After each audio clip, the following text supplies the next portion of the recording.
Incubator তৈরি করতেছি জাকি আপুর জন্য। জাকি আপু হচ্ছে কল্পনা আপুর বান্ধবী। তো কল্পনা আপুর কাছে দেখছে যে আমার ওই মেশিনের মাধ্যমে খুব ভালো হ্যাচিং হয়। তো ওই আপু বলছে আমাকে সেম এরকম একটা ইনকিউবেটর বানিয়ে দেন।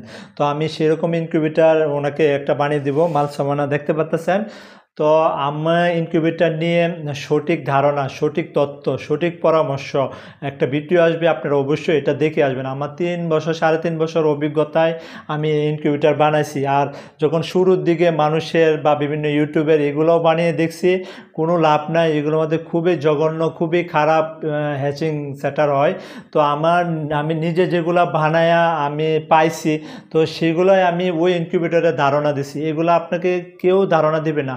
এবং ডিমের ভিতরে কেন বাচ্চা মারা যায়, কেন পানি শুকায় যায়, আর্দ্রতা কত রাখবেন, কেন কুসুম কাঁচা হয়, এগুলো স্বচ্ছ আমি ধারণা দিয়েছি। আপনারা ওই ভিডিওটা দেখে আসবেন। আমার মন গড়া আমি ভিডিও করি না, যেগুলো আমি 3 বছর অভিজ্ঞতায় পাইছি ওইগুলাই আমি তুলে ধরছি, ওইগুলাই ওই ভিডিওতে বলছি। তো আপনারা অবশ্যই ওই ভিডিওটা দেখে আসবেন।